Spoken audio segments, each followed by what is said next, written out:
girl, all this other stuff, but it's like, I'm not really a girl, sir. I am my own woman. Like, what? That was that. I've been messed up, I've been broke down, gotta catch up, gotta shine now. Hey y'all, it's your girl Everything Mia Sims back again with another video. So in today's video, we're going to be talking about my young and pregnant story, Life Is Not Over, part 3. So if you're this far into the video, don't forget to hit like, comment, subscribe, join the goal, gang, gang, gang. We lit over here and that's on period, sis. If you ain't got no goals, set some, achieve some. The time is now. If you needed a message or a memo, it's me. Let's get it done. 2022, we're coming after everything that God has ordained for us, and don't you ever forget it. So yeah, y'all, it's March Madness. 31 days, 31 videos. We're on the last day. I am so glad to be finally done. And guess what, y'all? I'm finally filming on my camera. Like, quality, like, let's get into the skin, like the edges, all of that. So I am super excited, and I'm just super excited to share the rest of this video, the takeaways, and how my journey could have helped or could help you. So yeah, let's get into the video. So at this point, I was so glad that I moved on from the situation, just for the simple fact that I endured so much mental, emotional, and verbal abuse. There was a lot of things that was said during my pregnancy about my weight, about the way that I ate, just the whole watching how I ate, because he didn't want his son to come out looking a certain type of way, because he didn't want my body to look a certain type of way. And it's just like, y'all, don't allow anybody to ever beat you down in that type of like manner at all. Like, I should have known then, but just the mental point that I was in, I felt like this is what, in so many words, I deserve. Because at this point, if you know that somebody's treating you badly and you don't move on from a situation, this is what you think your worth is. So at that time, I did not understand my worth or feel as if I could be worth more because I had a lot of baggage. So that was that. After this whole situation was done and I moved on and I was dealing with someone else, they told me, you know, after or at the end of our relationship, that he had been texting them in the beginning. So somewhere during the course of visits, he got numbers out of my phone, or a number out of my phone, and was texting this guy, telling him, like, you know, stop talking to my girl, all this other stuff. But it's like, I'm not really a girl, sir. I am my own woman. Like, what? That was that. And then I felt like I stayed in this situation so much, or I didn't share this whole story, just for the simple fact that I care too much about people's opinions. Don't let people's opinions affect what it is that you're doing and where it is that you're going, because at the end of the day, you damned if you do and you're damned if you don't. So do whatever is best for you and make that decision. If telling your story is that decision, if moving on is the best decision, do whatever is best for you, and don't care about what people have to say, because they're gonna have something to say regardless. So you might as well do what you want to do. I learned that lesson the hard way. I also was trying to watch what I said on my platforms, just for the simple fact that I didn't want to make people uncomfortable. But these people made me uncomfortable. You know what I'm saying? Like, this is my story. And if making you uncomfortable by telling my story and the whole story is what I have to do and help someone be delivered from the same situation, then so be it at this point. Like, this is my story and these are things that happened, and this is the real truth. So at this point, like, how can I make someone uncomfortable by things that they actually did? If that's the case, you should have never done these things. And that's something to take into account. I also was trying to watch what I said on my platforms and when telling this story the first time, for the simple fact that I did not want people to judge me. Yeah, like, I felt like it was a lot dealing with or carrying this burden, because it's like, you don't want to say too much, because it's just like, it's not everybody's business. But also, do you sit there and you continue to be beat up, you continue to be painted as the bad guy, continue to be viewed in a light like you're not allowing people or this person to see their child, or any of these things? Like, no, I'm not doing that anymore. And you shouldn't either. If you're watching this and you're worried about if your story is going to have someone judge you, imagine how many people are viewing you in a certain light, just for the simple fact that they don't know the other side of the story. Think about that, and that's food for thought. Like, really, it's crazy, because people will look at you differently based off of hearing one side of a story. And I'm exposing the enemy's hand all 2022 and going forward. So I'm not allowing any situation to be painted and having me be the bad guy and me shown in a bad light, because I'm not a bad person. Honestly, when people get under my skin or push me to a certain point, then that's when I get a little ruthless or whatever the case may be. But it just is what it is. Everybody has their breaking points, and that's just what it is. And I feel like people cannot be held to some of the things that they do that was provoked. So that's just how I feel about it. But let's fast forward, y'all. Let's talk about the life is not over part and how life has just started for you. So fast forward, I met Josh. You know, me and Josh are married now. I's married child. Okay. You know, yes, Kaden loves Josh. He doesn't lack in any area. And I know a lot of times people are like, oh, if I move on, there may be lack, no.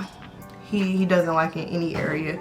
He's completely taken care of emotionally. Of course, like I said, I'm already married. I have 3 more kids, so I have 4 kids in total. We're living our best lives, and we're teaching them to be, you know, just like us, like creative, living life on a whim, like just going where your purpose is.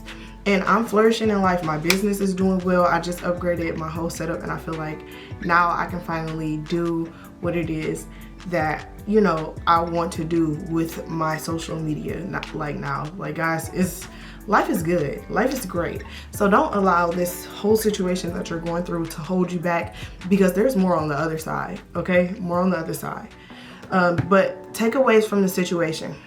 I'm going to talk about the takeaways and what you should learn from the situation in which I'm talking about, and I'm telling you, because I didn't yap my gum and blow all this hot air for you guys not to learn anything from the situation.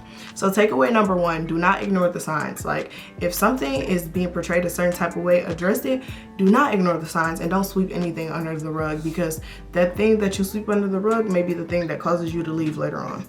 So number 2, don't worry about what people think. Make the best decision for you and your baby. Do not worry about what people have to say, because like I said before, people are going to have something to say regardless of whatever it is that you do. People are going to talk about you to the day that you die. Okay? So do what you need to do. Takeaway number 3, your past does not define you. Whatever it is that you went through, your trauma does not define you. Your story does not define you. Your abuse does not define you. Look at me. Here I am now telling my story on social media. I have been in situations where I've verbally been abused. I didn't have the best life growing up as a kid. I was sexually assaulted. Like all of these things I went through, these are a part of my story, but yet these things do not define who I am. Child, please. People can talk about whatever they want to talk about or what they think they know about, but I don't hold on to none of that, and y'all can hold on to it. You know, if you think you got some tea, you really don't. So I own everything that I've been through in my life. It just is what it is. Like, and every situation just isn't black and white. So don't let your past define you, because you are not those things. Those things are a part of your story. The next takeaway is do what's best for you and your baby. You got to do what's right for you and that little one. Like, period. No matter how young, no matter how old. Don't sit up here and be in a situation just for the simple fact that you think it could go somewhere. You think things could be better. If things are not coming off as promising and you don't see any change, it's time to move on. Like, keep it going. Keep it going, keep it going, okay? Because we don't have time for, you know, building trauma in our children. Not what we're here for. We're not doing it. No. The next takeaway is I went through this situation to help you. So don't let this situation just go over the top of your head. Really listen to it. Really listen to the takeaway. And if your situation is similar and you're going through something similar, make the best decision for you and for your child, or just for yourself before you even get in a place of being trapped and having a child. Okay, y'all? Okay. The next takeaway that I have is people do not show you something new. It's who they were to begin with. So I know at the end of situations, sometimes people always feel bamboozled. They feel down and out just for the simple fact that, oh my gosh, like, how could I have missed that? But people have a great way of hiding things. And this is who these people were to begin with. Don't think that, oh yeah, you've done something for them to be this way or something happened. This person was this way to begin with. They just had a great way of hiding it. The next takeaway is we're being a mom with pride, okay, y'all? Because there are some women, no matter how young or how old, not at all promoting this, but no matter how young or how old, women want to be mothers. They want to bear children. They want to have someone to call their own. And if you gave life, be grateful, because there is some people who go their whole lives wanting to have this experience and they will never have it. So just be thankful and wear being a mom with pride. And my last takeaway is something that my godmother said to me before she passed away. She passed away within the first 6 months of Kaden being here. So she said to me, no matter what you go through, do not let anyone make you feel bad about the situation. Now at this point, the baby is here, and what are we gonna do? That is exactly what she said out of her mouth. We're not gonna worry about what happened, oh, you should have did, what you could have did. That's not what we're gonna worry about. We're gonna worry about what it is that we can do to make sure this baby has the best shot at life. And that is what you need to think about. But that is it for today's video. This is the end of March Madness, y'all. Like, this has been a crazy ride, y'all, but it has been a great ride, just for the simple fact of how far I've grown from the beginning. Like, the beginning was a little bit trash. I'm just say that. We just gonna say that and keep it at that. It was a little bit trash in the beginning, but just where I am now is just amazing. I'm a little bit more comfortable, but like I said, that's it for today's video. I'm gonna go back to filming 2 videos a week. I'm going to try to do 2 videos, but if not, I'm only going to do 1 video. I may do 1 regular video, like sit down, chit chat, you know, makeup or whatever the case may be, skincare or whatever, and do like a vlog if I have errands to do or errands to run and things to do during the week. If I change anything that I'm saying, I'm probably going to make an update video and let you guys know what's going on in life. But yeah, we're going to be back to the scheduled program, and we made it through 31 videos and March Madness, y'all. So don't forget to like, comment, subscribe, join the go, gang gang gang. We lit over here, and that's on period. Sis, if you ain't got no goals, set some, achieve some. The time is now. If you needed a message or a memo, it's me. Let's get it done. 2022, we're coming after everything that God has ordained for us, and don't you ever forget it. So yeah, y'all, it's the end of March Madness, and I will see y'all next week with 2 videos. I've been messed up, I've been broke down, gotta catch up, gotta shine now.